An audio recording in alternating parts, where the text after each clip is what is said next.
welcome or welcome back to Life on the French.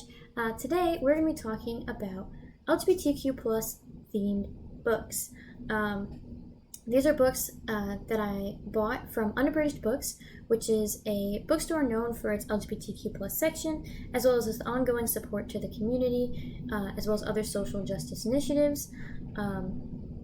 In the past year, for example, they've raised over $20,000 to different social justice initiatives, and they continue to do so this year. And of course, in addition to the causes they support, they of course support social justice authors. Specifically, we're going to be talking about LGBTQ plus authors primarily because it's Pride, and Pride is slowly coming to an end. June. But if you, like me, want to celebrate year-round, books are a great way to do that, and a great way to give back to LGBTQ plus authors and support them. So that's what I've been doing this month. The first book, The Kid. What Happened After My Boyfriend and I Decided to Get Pregnant by Dan Savage. So this is a kind of autobiographical nonfiction piece. It came out in 1999. It's about kind of Dan Savage's experience with his boyfriend adopting their kid, DJ, and it talks about like the open adoption process, what it felt like for them, like going through that process, meeting the birth mom, deciding to go with adoption in the first place, as well as exploring some of the politics behind their choice, as well as the politics of that time, because while that's not the main focus of the book, it's kind of like a historical look into the thoughts of being gay in 1999. Of course, I was just 2 years old at that time, so I don't really have memories of being bi at that age. So it was really interesting for me to kind of learn about that part of history in a way that didn't feel like reading a history textbook. Additionally, I picked it out because I'm interested in adopting kids, and I've heard about open adoption. I know what it is, but I would be curious to see what somebody's experience was like. And even though this was farther in the past, I thought it'd be an interesting read, and it was very informative. So it was fun. It was funny. Obviously, because of the time period it was written, some of the jokes didn't land as well as they would have at the time it was written, but I still feel like it was a good read. So if you're interested, The Kid, Dan Savage. We have a lot of books. We're going to be moving quite fast. This one's The Boys of Alabama. This one was recommended to me by the store clerk. It's magical realism, so a completely different genre, like autobiographical nonfiction to magical realism. But I pretty much like almost all genres. So this book focuses on Max, a kid who came from Germany to Alabama, and he has this power to resurrect things from the dead and like bring them back to life. And if that isn't a clue as to the spirituality themes in this book, I don't know what to tell you. But it kind of explores what it's like to move like across the world into a different culture, one that is from more atheistic, his parents are atheists, to a very, very Christian small town, Alabama. And he kind of explores his religion, his beliefs, his faith, versus his parents, versus the towns, versus the love interest, Pan, who is a witch. And Pan, takes interest in Max's, powers, and they kind of form a friendship that turns into a romance. And it's just very interesting. It, like, in addition to exploring like religion, it also like deconstructs gender norms, and first like time same-sex sexual encounters. It's just a very good book. It's got a little bit of darkness to it. It's like Southern Gothic is what they described it as. But it was interesting. It didn't have like the best plot structure, like in terms of like the traditional plot structure. It was more like a growing crescendo, but I wouldn't say it was a cliffhanger either. I don't know. I didn't put it down, so that's a good sign. But it didn't leave me feeling fully satisfied with the ending. But it doesn't mean you wouldn't enjoy it. I still enjoyed it. So there you go. Now, one of like the hot books of the summer, even if you aren't like flying in like LGBTQ plus book circles, is this book. I know that to be true because my grandma bought this book and had read this book before I did. But it's called Red, White, and Royal Blue. It's about the President of the United States' son and the Prince of England, and their enemies turns to friendship, turns to love, question mark. It's just a very like fun, light, happy read. It still like talks about like politics, the pressure of coming out like to family, and like the world and what that means. And but it's not the focus of the book. Like I mean it kind of is, like being in a relationship that's in the closet. But it's more like lighthearted and fluffy, and it's very sweet. Like they're like stories, a very sweet, like lighthearted story. It was a perfect summer read, perfect summer romance. I would recommend. It's just gonna put a smile on your face. You're not gonna like learn any huge life lessons, but it'll make you smile. A book that may not put a smile on your face is this book, Yes, Daddy. Now, I love this book. I will probably read it again. But, oh my goodness, it is a dark book.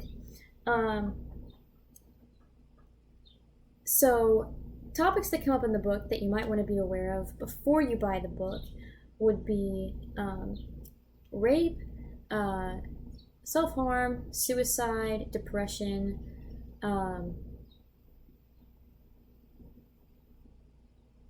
but fairly dark on all those things. And the opening scene, if this gives you any insight as to what this book's like, the opening to this book is a rape trial case where the main character says that he wasn't raped and that the other victim also wasn't raped or abused, both of which are lies. And ultimately the case is lost because of the testimony he gave, which was supposed to be on the side of prosecuting, but obviously worked for the defense. That's what it opens with. So it's very intense, start to finish.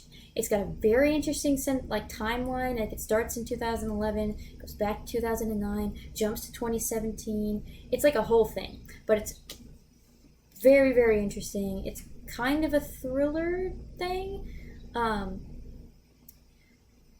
and like the themes are about like forgiving yourself, self-loathing. How do you learn how to love others and yourself,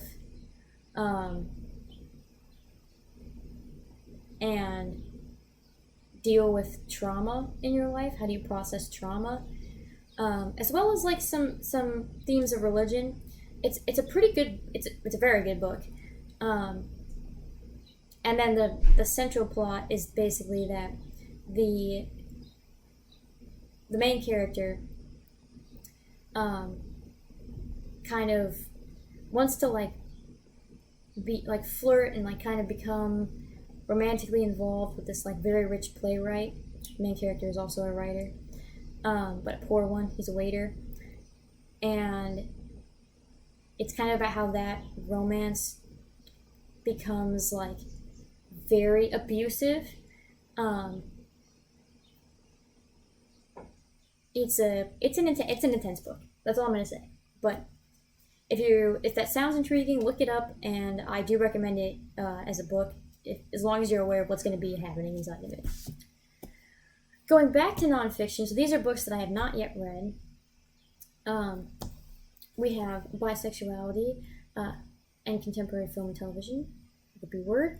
So this book is about how bisexuality is kind of overlooked in film and TV. It's kind of putting bisexuality back into movies where it might already be. So for example, like oftentimes when a character like comes out, it's not explicitly told to you, it's shown to you. It's a good part of storytelling, but then it's assumed that the character is gay rather than bi, or conversely that characters are straight but acting like deviantly, again, not bi. And it's kind of not arguing that there's not bi representation in the media, but that the representation that's there is invisible.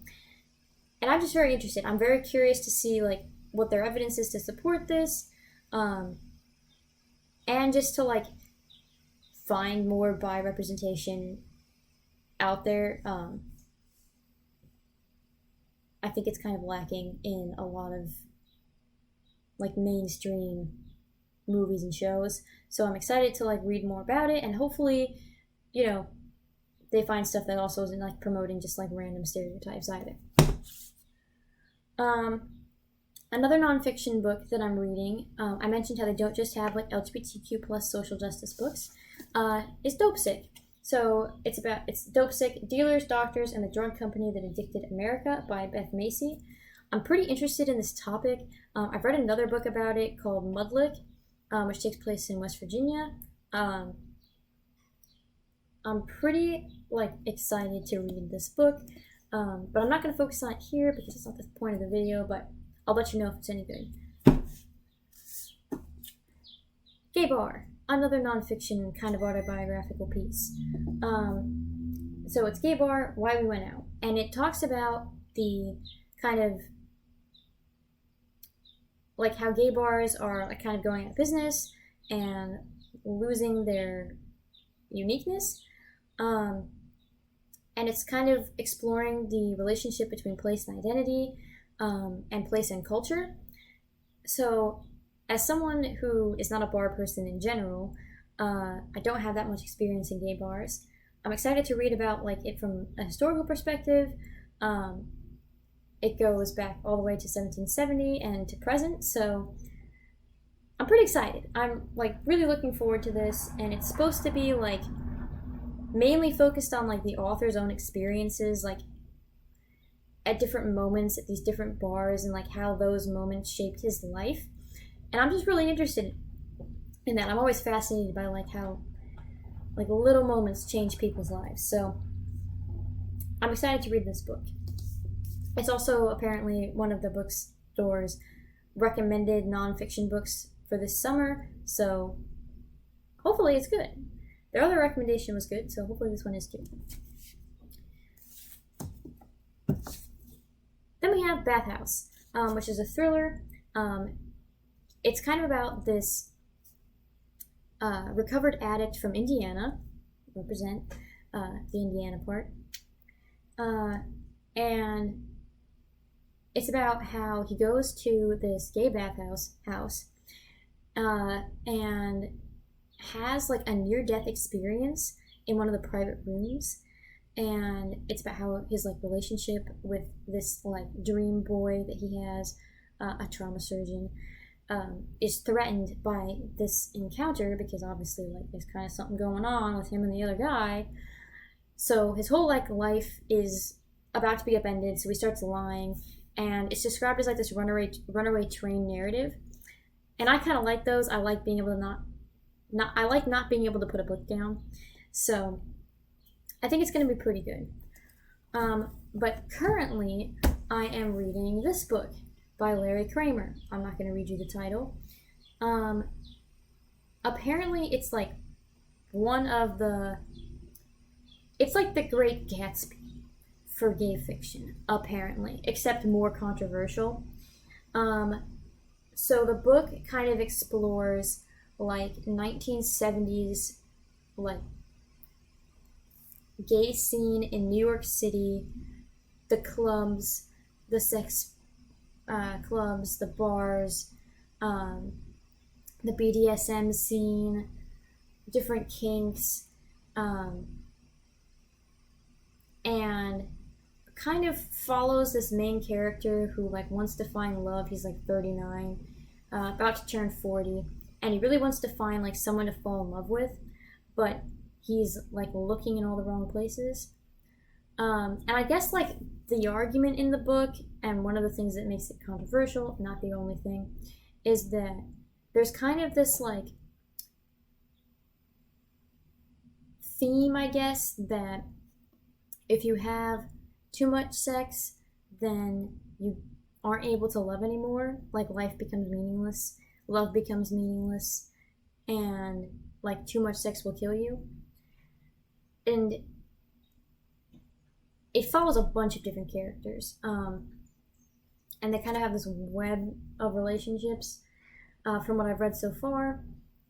In addition to like that controversial thesis, it also, obviously the title, but more than that, the way that it depicts gay culture is somewhat controversial because it explores some of the more like kinky sides of gay culture, and the way the book is read, the way it's written reads like that's gay culture, point blank, period, stop. And obviously that's not the case, especially now, but even then.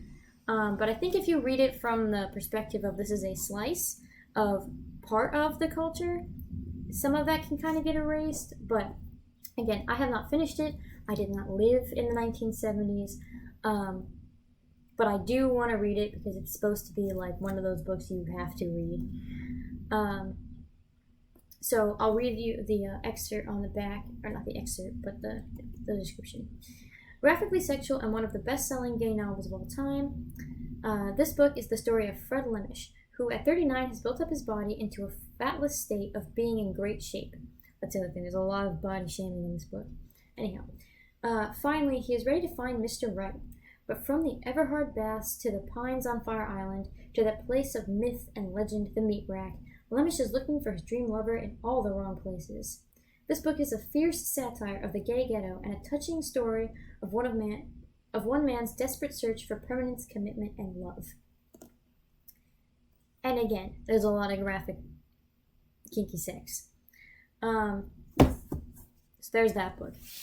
But let's say that you're looking to find some LGBTQ plus books, support LGBTQ plus authors, but may not have the budget to like buy a bunch of hardcover books. Fair, I feel you.